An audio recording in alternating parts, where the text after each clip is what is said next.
Welcome to the Insight Channel, your user's guide to living life with vision loss. I'm Jazz. I'm a blind occupational therapist, and I'll be your guide. Today I want to talk about something the entire world is discussing: germs, and how to protect ourselves from viruses like coronavirus or COVID-19. So COVID-19 is currently spreading from person to person across the world. It's a respiratory virus that is spread through droplets produced by people who are infected, who cough or sneeze, and those droplets go out into the environment. If you're close to that person, or perhaps you touch an object or surface that contains the droplets, you are at a high risk of contracting the infection. So how does this affect people who are blind? Why would the blind population be any different? Well, we tend to be more touchy-feely with our environment. We use our hands for everything, to find our way and to stay oriented. And then we use those same hands to prepare a meal or type on our keyboards or even handle our canes. We tend to stand closer to others and often touch to initiate communication.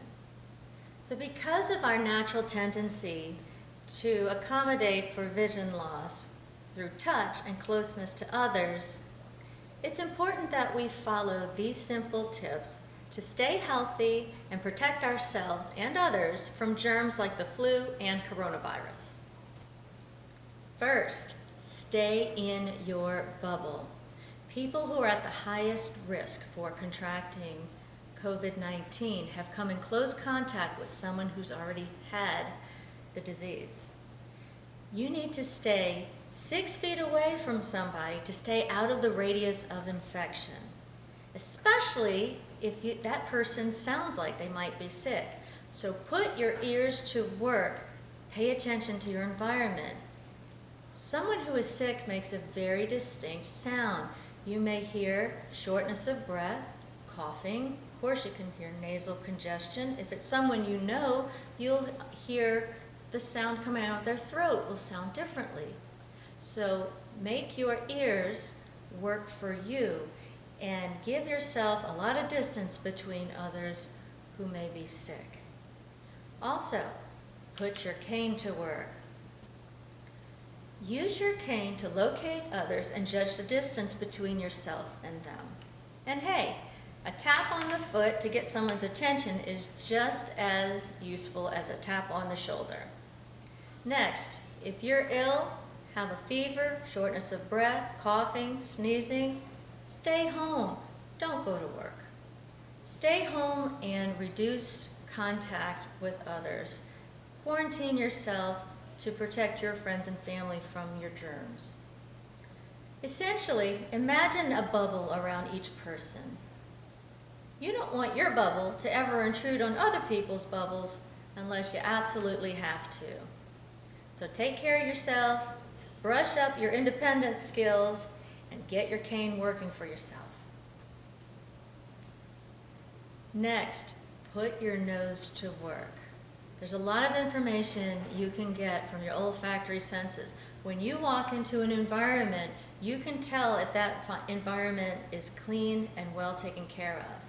If it doesn't smell clean, try not to touch anything, or touch as little as possible, and be sure to use good hand washing techniques. Our sense of smell can be a great protective mechanism, so put it to work for you and pay attention to smells when you're dealing with people and places.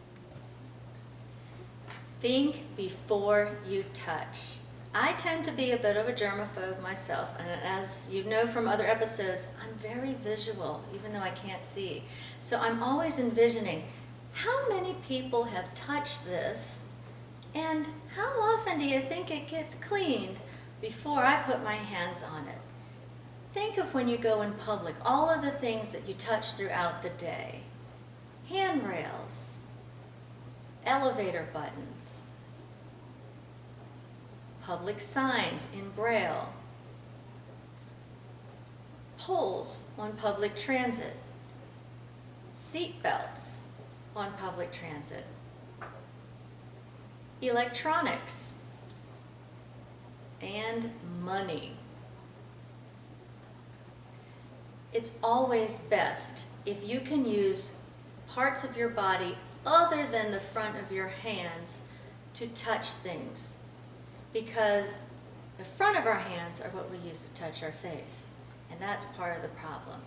It's always better if you can use body parts other than your fingertips to do things. For example, doorknobs are full of tons of germs because so many different people use them throughout the day. If you can push through a door with your hip, you're in great shape. But if you have to pull it towards you, doorknobs that have a lever, you can use the palm of your hand to open it, avoiding your fingertips. Why not use your fingertips? Because our fingertips are what touch our face.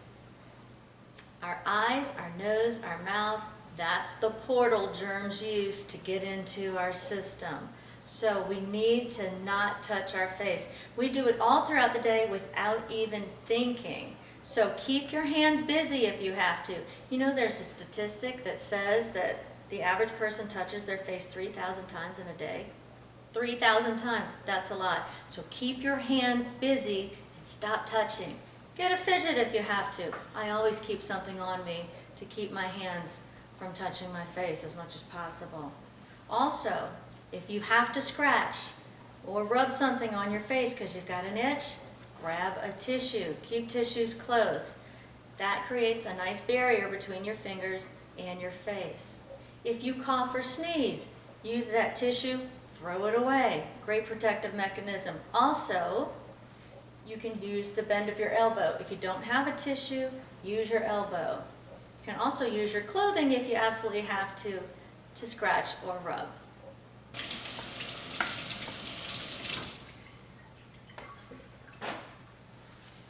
Use good hygiene practices. It's important to wash your hands with soap and water throughout the day for at least 20 seconds. And it's always best if you can wash all the way up to your elbows. Soap and water is the best way to fight against germs. If you don't have soap and water available, you can use any alcohol-based hand sanitizer as a second choice.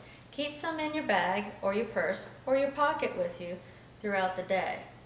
Also, be sure to disinfect all commonly used surfaces, appliances, electronics, and countertop surfaces that are touched by multiple people throughout the day.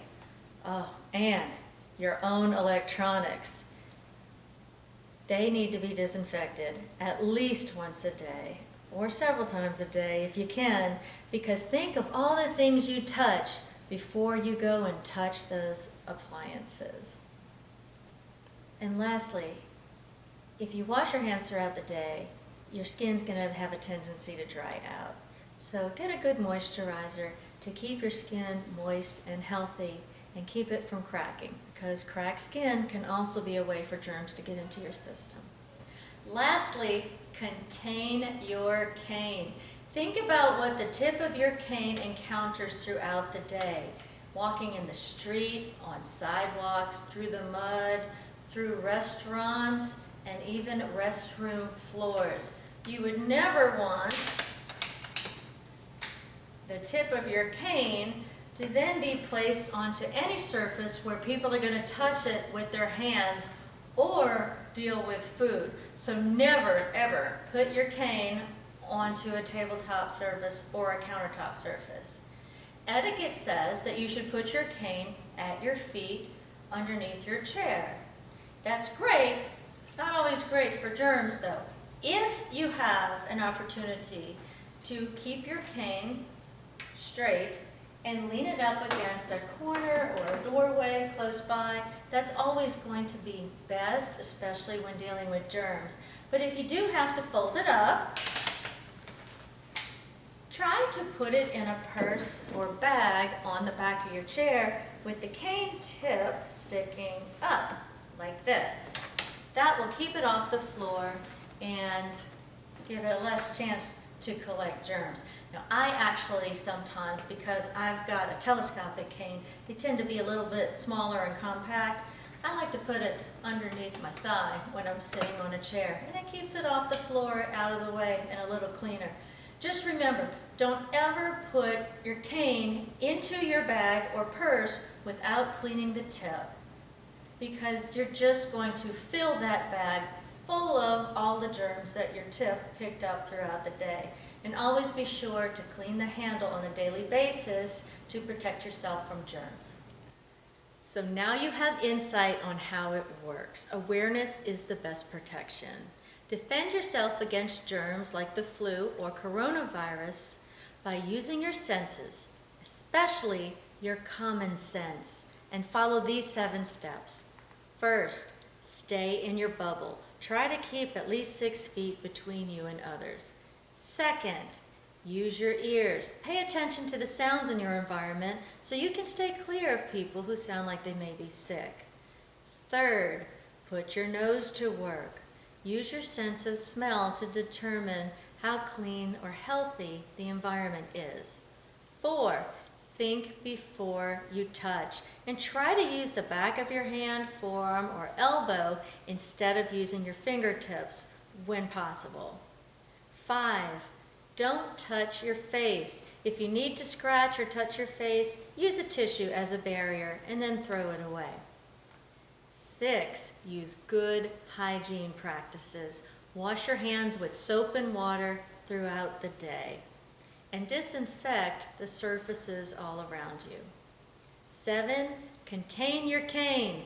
Remember all the germs that your cane is picking up throughout the day, so disinfect it and keep it clean if you're going to put it in your bag or purse. Remember, it's important to have that barrier. Use a tissue if you're going to cough or sneeze, and then throw it away. If you don't have a tissue, at least use your elbow. If you're feeling sick, stay home, quarantine yourself, take care of yourself, and keep your germs away from your friends and family. Remember that the people who are at higher risk for contracting the coronavirus are those who have come in contact with somebody who's been diagnosed with it, or have been in an area where the virus has been spreading. If you use these universal precautions for protecting yourself against viruses, then you'll be at a lower risk for becoming infected. So be safe, be smart, and thanks for watching. If you like this video, click the thumbs up at the bottom of your screen. Be sure to like, subscribe, and share with anyone you know who has vision loss. If you have any questions, comments, or ideas for future episodes, reach out. I'd love to hear from you. Remember, my job is to help you to make this look good. So no worries, you got this. See you next time.